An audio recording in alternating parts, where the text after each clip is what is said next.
ಪ್ರಯಾಗ್ರಾಜ್ನಲ್ಲಿ ಮಹಾಕುಂಭಮೇಳ ನಡೀತಾ ಇದೆ. ಕುಂಭಮೇಳದಲ್ಲಿ ಕೋಟ್ಯಾಂತರ ಜನ ಪಾಲ್ಗೊಂಡಿರುವುದು. ಈ ಸಂದರ್ಭದಲ್ಲಿ ಆದಂತಹ ಕಾಲ್ತುಳಿತ ಏನಿದೆ, ಈ ಕಾಲ್ತುಳಿತ ಪ್ರಕರಣದಲ್ಲಿ, ಈ ದುರಂತದಲ್ಲಿ ಬೆಳಗಾವಿಯ ತಾಯಿ ಮಗಳ ಸಾವಾಗಿದೆ ಅನ್ನುವಂಥ ಮಾಹಿತಿ ಸಿಗ್ತಾ ಇದೆ. ವಡಗಾವಿ ನಿವಾಸಿ ಜ್ಯೋತಿ ಹತ್ತರವಾಟ್ ಮೇಘ ಇವರ ಮಗಳು ಸಾವನ್ನಪ್ಪಿರೋದು. ಈ ವಿಷಯ ತಿಳಿದು ಈಗ ಅವರ ಸಂಬಂಧಿಕರು ಮನೆಗಾಗಮಿಸ್ತಾ ಇದ್ದಾರೆ. ಬೆಳಗಾವಿಯ ಅವರ ಮೂಲ ಮನೆಗೆ ಮೃತ ತಾಯಿ ಮಗಳ ನಿವಾಸಕ್ಕೆ ಶಾಸಕ ಅಭಯ್ ಪಾಟೀಲ್ ಕೂಡ ಭೇಟಿ ಕೊಟ್ಟಿದ್ದಾರೆ. ಕುಟುಂಬಸ್ಥರಿಗೆ ಸಾಂತ್ವನವನ್ನ ಹೇಳುವುದಕ್ಕಾಗಿ ಶಾಸಕರು ಬಂದಿರೋದು. ಆರಂಭದಲ್ಲಿ ಮಿಸ್ಸಿಂಗ್ ಆಗಿದ್ದಾರೆ ಅನ್ನುವಂಥ ಮಾಹಿತಿಗಳಿತ್ತು. ಈಗ ಅಧಿಕೃತವಾದಂಥ ಒಂದಿಷ್ಟು ಡೀಟೇಲ್ಸ್ಗಳು ಲಭ್ಯ ಆಗ್ತಾ ಇದೆ. ಪ್ರಯಾಗ್ರಾಜ್ನಲ್ಲಿ ಮಹಾಕುಂಭಮೇಳ ನಡೀತಾ ಇದೆ. ಆರಂಭದ ದಿನದಿಂದಲೂ ಕೂಡ ಇಲ್ಲಿವರೆಗೂ ಕೋಟ್ಯಾಂತರ ಜನ ವಿಸಿಟ್ ಮಾಡ್ತಾ ಇದ್ದಾರೆ. ಈ ಸಂದರ್ಭದಲ್ಲಿ ನಿನ್ನೆ ಆದಂತಹ ಕಾಲ್ತುಳಿತ ಪ್ರಕರಣದಲ್ಲಿ ಈ ಇಬ್ಬರು ಈಗ ಸಾವನ್ನಪ್ಪಿರೋದು.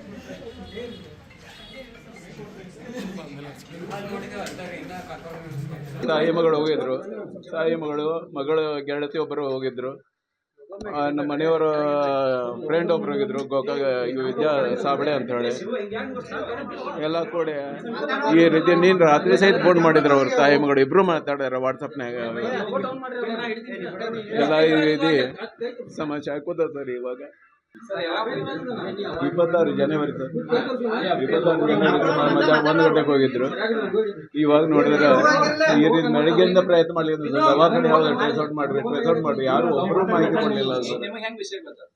ಈಗ ನ್ಯೂಸ್ ಮ್ಯಾಗ ಗೊತ್ತಲ್ಲ ಸರ್, ಇದು ಟಿವಿ ನ್ಯೂಸ್ ಮ್ಯಾಗ ಆತದ ಒಬ್ರು ಚಿದಂಬರ ಪಾಟೀಲ್ ಅಂತ ಒಬ್ರು ಅವ್ರ ಜೊತೆ ಮುಖಂಡ ಹೋಗ್ಯಾರ. ಅವ್ರ ಜೊತೆ ಕಾಂಟ್ಯಾಕ್ಟ್ ಮಾಡಿದೆ. ಇವರು ಇಬ್ರು ನೋ ಮೋರ್ ಅಂತ ಅವ್ರ ವಿಷಯ ಹೇಳಿದ ನಂತರ ಆಮೇಲೆ ಇಲ್ಲಿ ಸುದ್ದಿ ಬಂತು ಸರ್ ಟಿವಿ ಒಳಗೆ. ನಿನ್ನೆ ರಾತ್ರಿ ಸುಮಾರು 10 ಗಂಟೆ ಮಾತಾಡಿದ್ರು ಸರ್. ಅವಾಗ ಇಬ್ರು ಆರಾಮಿದ್ರು. ಚಳಿ ಅದ ಇದದ ಆದಾಗ್ಯೂ ಆರಾಮಿದೆ. ಸ್ವಲ್ಪ ಇದು ಗದ್ಲಾಗ್ಯದ, ಸಾವಕಾಶ ಹೋಗ್ತೇವೆ ಅಂತ ಹೇಳಿದ್ರು. ಆದಾಗ್ಯೂ ಈ ರೀತಿ ನೋಡಿದ್ರೆ ಈ ರೀತಿ ಹಾಕೋದ ಸರ್. ಬೆಳಿಗ್ಗೆ ತಾಯಿ ಮಗಳು ಹೋಗಿದ್ರು. ತಾಯಿ ಮಗಳು ಇದು ಮೃತ ಜ್ಯೋತಿಯವರ ಪತಿ ಮಾತನಾಡ್ತಾ ಇರುವಂತದ್ದು. ಅವರ ಸಂಬಂಧಿಕರು ಎಲ್ಲರೂ ಕೂಡ ಈ ವಿಚಾರ ಗೊತ್ತಾಗ್ತಾ ಇದ್ದಂಗೆ ಮನೆಗೆ ಆಗಮಿಸ್ತಾ ಇದ್ದಾರೆ ತುಂಬಾ ಜನ. ಮತ್ತೊಂದು ಕಡೆ ಶಾಸಕ ಅಭಯ್ ಪಾಟೀಲ್ ಕೂಡ ಬಂದಿರೋದು. ಇಬ್ಬರ ಫೋಟೋ ನೋಡ್ತಾ ಇದ್ದೀವಿ ನಾವು ನಮ್ಮ ಸ್ಕ್ರೀನ್ ಮೇಲೆ. ವಡಗಾವಿಯ ಜ್ಯೋತಿ ಮತ್ತು ಅವರ ಮಗಳು ಮೇಘ ಸಾವನ್ನಪ್ಪಿರೋದು. ಇಲ್ಲಿಂದ ಒಂದು ಟೀಮ್ ಹೋಗಿತ್ತು ಮಹಾಕುಂಭಮೇಳದಲ್ಲಿ ಪುಣ್ಯ ಸ್ನಾನಕ್ಕಾಗಿ. ಆದರೆ ನಿನ್ನೆ ಆದಂತಹ ಕಾಲ್ತುಳಿತ ಪ್ರಕರಣದಲ್ಲಿ ಇಬ್ಬರೂ ಸಾವನ್ನಪ್ಪಿದ್ದಾರೆ ಅಂತ ಈಗ ಅಧಿಕೃತವಾದಂಥ ಮಾಹಿತಿ. ಆ ನೋವಲ್ಲಿ ಅವರ ಜ್ಯೋತಿಯವರ ಪತಿ ಮಾತನಾಡ್ತಾ ಇರೋದು. ಅಂದರೆ ನಿನ್ನೆ ರಾತ್ರಿ ಅವರಿಗೆ ಕಾಲ್ ಮಾಡಿದಂಥ ಸಂದರ್ಭದಲ್ಲಿ ಫೋನಲ್ಲಿ ಮಾತಾಡಿದ್ರು, ಆರಾಮಾಗಿದ್ರು, ಚಳಿ ಇದೆ ಆದರೆ ನಾವು ಸೇಫ್ ಆಗಿದ್ದೀವಿ ಅಂತ ಹೇಳಿದ್ರು. ಆದರೆ ಏಕಾಏಕಿ ಯಾಕೆ ಹೀಗಾಯಿತೋ ಗೊತ್ತಿಲ್ಲ. ಅವ್ರ ಜೊತೆಗೆ ಹೋದಂಥ ಲೀಡರ್ ಏನಿರ್ತಾರಲ್ಲ, ಒಂದಿಷ್ಟು ಜನ ಮುಖ್ಯಸ್ಥರಂತಿರ್ತಾರೆ, ಟೀಮ್ ಕರ್ಕೊಂಡು ಹೋದಂಥವ್ರು, ಅವರು ಫೋನ್ ಮಾಡಿ ನಮಗೆ ತಿಳಿಸಿದ್ರು. ಅವರು ನೋ ಮೋರ್ ಅಂತ ಹೇಳಿದ್ರು. ಆಗ ನಮಗೆ ಗೊತ್ತಾಯಿತು ಅಂತ ತಮ್ಮ ನೋವನ್ನ ಹೊರಹಾಕಿದ್ರು ಜ್ಯೋತಿಯವರ ಪತಿ. ಮೃತಪಟ್ಟಂತವರ ದುರ್ಮರಣಕ್ಕೀಡಾದಂತಹ ಇಬ್ಬರ ಫೋಟೋ ನೋಡ್ತಾ ಇದ್ದೀವಿ.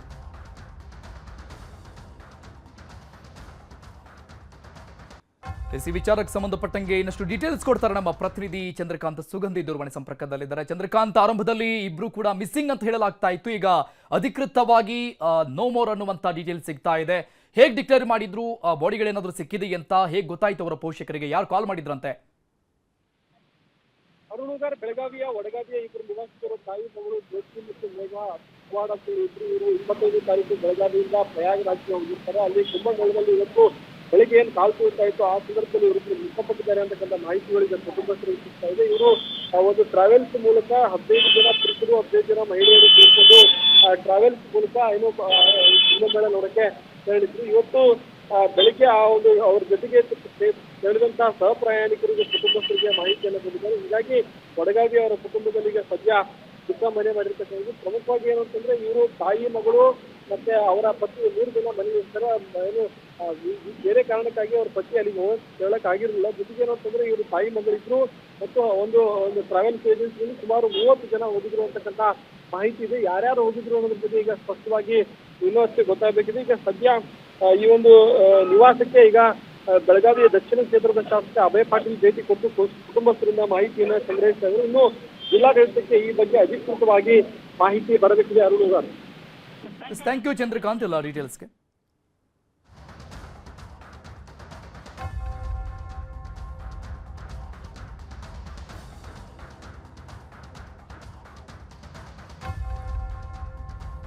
ಮೃತರ ಮನೆಗೆ ಸಂಬಂಧಿಕರ ದಂಡು ಮತ್ತೊಂದು ಕಡೆ ಕುಂಭಮೇಳದಲ್ಲಿ ಕಾಲ್ತುಳಿತ ಆದಂತಹ ಸಂದರ್ಭದ ಒಂದಿಷ್ಟು ಫುಟೇಜ್ಗಳನ್ನು ಕೂಡ ನಾವು ನೋಡ್ತಾ ಇದ್ದೀವಿ ಸ್ಕ್ರೀನ್ ಮೇಲೆ.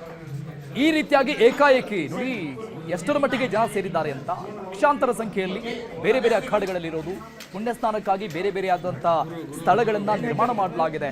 ಆದರೆ ಈ ಸಂಗಮ ಏನಿದೆ, ಆ ಸಂಗಮದಲ್ಲಿ ಸ್ನಾನ ಮಾಡಬೇಕು ಅಂತ ಅತಿ ಹೆಚ್ಚಿನ ಜನ ಈ ರೀತಿಯಾಗಿ ನೂಕುನುಗ್ಗಲಿಗೆ ಒಳಗಾಗಿರು.